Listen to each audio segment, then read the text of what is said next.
Hello, नमस्कार दोस्तों। आज आपको हम ऐसी हस्ती से मिलाने जा रहे हैं जो कि अपने आप में बहुत काबिल हैं और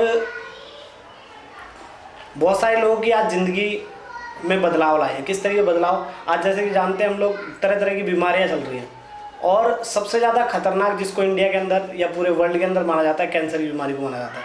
और आज उसका इलाज हमारे आयुर्वेद में है और ये आज से नहीं, हज़ारों साल पुराने टाइम से चलता आ रहा है। तो हमारे पास आयुर्वेद के बहुत बड़े डॉक्टर हैं जिनके दादाजी भी काम करते थे इसके अंदर और आज ये भी लोगों की सेवा कर रहे हैं। तो आइए जानते हैं इनसे कि ये किस किस तरह के जो कैंसर पेशेंट है वो यहाँ पर आके ठीक हो सकते हैं और किस तरीके से इनसे मिल सकते हैं। डॉक्टर साहब की सुगंध है डॉक्टर साहब की जुबानी। डॉक्टर साहब, किस तरह के लोग जो कैंसर पेशेंट है वो किस तरीके के लोग आके आपसे मिल सकते हैं और इलाज करा सकते हैं? देखिए, जितने भी टाइप के कैंसर हैं, कैंसर कोई अपने आप में ऐसी बीमारी नहीं है कि एकदम से आती है।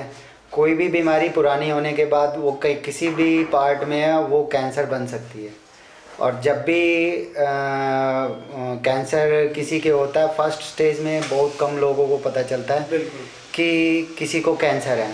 ज़्यादातर सेकंड, थर्ड और फोर्थ स्टेज में ही पता चलता है लोगों को कि उनको कैंसर है। और वो सबसे पहले बड़े हॉस्पिटलों में जाते हैं और एलोपैथिक इलाज करवाते हैं और उनके इलाज वहाँ जो उनको ट्रीटमेंट दिया जाता है, उनके बाद अगर वहाँ उन्हें कोई अच्छा रिस्पांस नहीं आता तो फिर वो आयुर्वेद की तरफ जाते हैं। लेकिन फिर भी उनको जो बंदे आयुर्वेद में से इलाज करा चुके हैं, उनमें से जो बंदे ठीक हो चुके हैं, हम उनको आपसे मिलवाएंगे और ताकि उनसे पता चल सके कि कौन कौन से किस किस टाइप के कैंसर ठीक हो चुके हैं।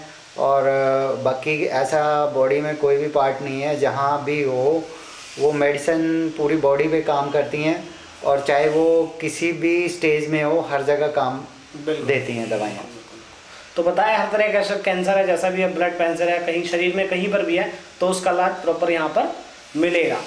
और जैसे कि बताया डॉक्टर साहब ने, और होता भी अक्सर लोग एलोपैथी दवाई की तरफ जल्दी भागते हैं कि जल्दी असर हो, लेकिन आयुर्वेद की जो पावर है वो सभी लोग जानते हैं लेकिन उसको अपनाते कम है क्योंकि वो समय लेता है थोड़ा सा। और इसको हमारे डॉक्टर साहब ने बताया, बड़े बड़े हॉस्पिटलों के जो रिजेक्ट करके लास्ट में फाइनल हाथ खड़े कर दिए उन तक का इलाज किया है और बहुत सारे रिव्यू आपको मिलेंगे वीडियो में देखने के लिए। उनकी आपको सुनने को मिलेगा किस तरीके से उन्होंने अपना ट्रीटमेंट करा, आज बिल्कुल स्वस्थ हैं और अपना हंसी खुशी अपना जीवन जी रहे हैं। तो डॉक्टर साहब, ये आप कब से काम कर रहे हैं, मतलब इस प्रोफेशन में आप कब से लोगों की सेवा कर रहे हैं, कब से हैं आप इसके अंदर? मैं इस काम में 15 साल से क्लिनिक चला रहा हूँ। अच्छा।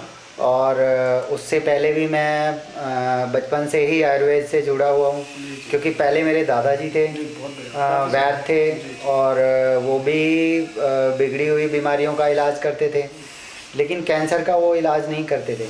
लेकिन जो चीज़ें मैंने उनसे सीखी और आज की मैंने अपनी भी बहुत सारी रिसर्च की मेडिसिन पे, बीमारियों पे, और जैसे जैसे मुझे लाइलाज बीमारियों वाला कोई भी पेशेंट मिलता था तो मैं उनका इलाज करना ज़्यादा पसंद करता था। तो उसी का रिजल्ट है कि जो ये कैंसर के पेशेंट ठीक हो चुके हैं और मेरी मेहनत और जो हमारे बुजुर्गों से जो कुछ मिला हमें वो आज सबके सामने। पेशेंट था मतलब आपके अंदर शुरू से ही कि कुछ मैं भी नए लोगों को ट्रीटमेंट करूं और खुद ठीक करूं। जी जी, बहुत बड़ा सर। तो अभी ये थोड़ा सा जानना चाहेंगे कि आपके पास कहाँ से लोग पेशेंट आए हैं और अगर कोई बाहर से रहता है, दिल्ली से बाहर है या और किसी स्टेट से आपसे मिल सकते हैं और कैसे मिल सकते हैं, कैसे आपसे कांटेक्ट किया जाए और इसका फ़ायदा उठाया जाए? क्योंकि बहुत सारी जगह ऐसे हैं लोग हॉस्पिटलों में जा के और आयुर्वेदिक के नाम पे बहुत सारे लोग गलत दवाइयाँ भी दे देते हैं, तो वहाँ पे धक्के खा के परेशान हो गए हैं। तो किस तरीके से आपसे कांटेक्ट किया जाए ताकि वो अपना इलाज करा सकें? अभी तो फ़िलहाल हमारी एक ब्रांच हरियाणा में है, गुरु आयुर्वेदिक क्लिनिक के नाम से है और शुरू से ही हमारी वो वही क्लिनिक है प्रॉपर। अब दिल्ली में भी एक ब्रांच है और धीरे धीरे जहाँ जैसे जैसे ज़रूरत पड़ेगी हम वहाँ भी ब्रांच बनाएंगे। ये दिल्ली में क्या एड्रेस, मतलब कुछ आइडिया? दिल्ली में B31Y DDA फ्लैट है जहांगीरपुरी में। आपका कोई वहाँ- मोबाइल नंबर वगैरह जिस पे कांटेक्ट कर सकें? मोबाइल नंबर 9812680116 है। आप कभी भी मिलना चाहो तो कॉल करके ही आप मिल सकते हो, वैसे नहीं मिलूँगा। ठीक है। तो डॉक्टर साहब कोई रिसेंटली कोई ऐसा पेशेंट जो अभी हाल फिलहाल में आपसे ट्रीटमेंट कराया, ये आपको याद हो तो हमें कुछ बताइए ताकि। एक ब्लड कैंसर का पेशेंट था और वो आज 7 साल से बिल्कुल नॉर्मल है। उनका ट्रीटमेंट एक जाने माने हॉस्पिटल से हुआ और उन्होंने मतलब जब अपना ट्रीटमेंट करने के बाद कोई हल नहीं निकला तो उन्होंने बिल्कुल नहीं, दिल्ली से नहीं थे वो, एक गांव है सोनीपत डिस्ट्रिक्ट में, वहाँ से बिलोंग करते हैं। तो उनकी कैंसर थी, ब्लड कैंसर था और उनको जो हमने ट्रीटमेंट दिया वो 3-3.5 महीने के अंदर उनकी रिपोर्टें नॉर्मल आ गई थी। उसके बाद वो आज 7 साल से बिल्कुल नॉर्मल है। क्या बात है, क्या बात है, बहुत बढ़िया। उसके बाद और भी काफ़ी पेशेंट आए, उनमें से एक दिल्ली से ही है, लड़की है, उसके यूट्रस में कैंसर था और अब यूट्रस का जो कैंसर है वो यूट्रस ही रिमूव किया जाता है। तो उनका जो इलाज, हाँ, बाय रेफरेंस ही वो पेशेंट आए और उनका 1 साल तक इलाज चला और उनकी यूट्रस में से वो गांठ बिल्कुल ख़त्म हो चुकी है। तो कितने टाइम तक लगभग उनका इलाज चला? कितने 1 साल तक। 1 साल तक हाँ। ऊपर दवाई ली उन्होंने और तो उसके आज- बाद उन्हें कभी कोई प्रॉब्लम नहीं हुई, कोई दिक्कत नहीं हुई। आज ठीक है। हाँ, वो आज 4-5 साल से बिल्कुल नॉर्मल है। फिर और भी हैं, एक चेस्ट कैंसर था और वो भी दिल्ली से ही हैं। उनके पूरी बॉडी में फैल गया था, अच्छा। तो तब उनको डॉक्टर ने मना कर दिया था कि अब कुछ नहीं हो सकता आपका। तो उसके बाद बाय रेफरेंस वो भी किसी पेशेंट के थ्रू हमारे पास आए और करीब उनका भी 1 साल तक इलाज चला। तो वो भी आज 4-5 साल से बिल्कुल नॉर्मल है क्या बात और रिपोर्टें नॉर्मल आने के बाद तकरीबन सबकी दवाई बंद कर दी जाती है। ठीक है, हम मिलेंगे कुछ पेशेंटों से। हाँ जी, आप आपको लाइन में ज़रूर करें। उनसे रूबरू कराएंगे ताकि आपको भी पता चले। कई बार डॉक्टर साहब ऐसा होता है कि कई लोगों का, जैसे आपने बताया कि हॉस्पिटलों में गए, बड़े बड़े हॉस्पिटलों में, किसी का नाम नहीं लेंगे, बड़े बड़े हॉस्पिटलों में गए, लास्ट में जब फेल हो जाते हैं तो फिर आपके पास आते हैं या किसी और आयुर्वेदिक डॉक्टर के पास जाते हैं, तो वहाँ पे दवाई तो कुछ ना कुछ चली रही होती है।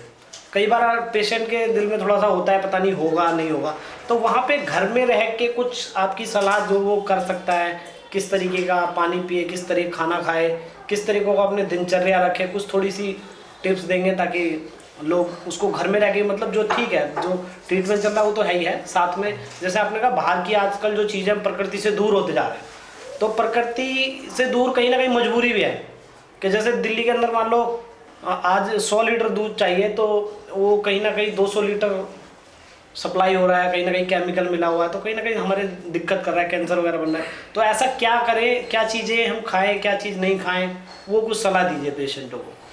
देखिए, जो भी चीज़ हम खा रहे हैं उसका हमारी बॉडी पे सीधा इफेक्ट पड़ता है और अगर हम कुछ नेगेटिव खा रहे हैं तो उसका रिजल्ट नेगेटिव आएगा और पॉजिटिव खा रहे हैं तो पॉजिटिव आएगा। हमने अपने घरों में कुछ चीज़ें बिल्कुल ही निकाल के बाहर फेंक दी हैं, डब्बे में पैक करके रख दिया एक साइड में, उसका बाहर यूज़ ही फेंक नहीं दी करना। हैं, बिल्कुल। जो हमारी सेहत के लिए बहुत फायदेमंद है।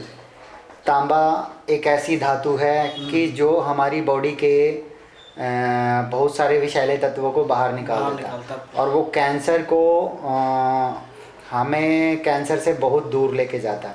पुराने लोग हमारे पीते थे भी, तांबे पीतल जी, में जी, जी। पानी पीते थे। जी, अगर बंदा तांबे के बर्तन या पीतल के बर्तन यूज़ करता है तो उसकी बॉडी में से जो जहरीले तत्व हैं वो सब बाहर चले जाते हैं।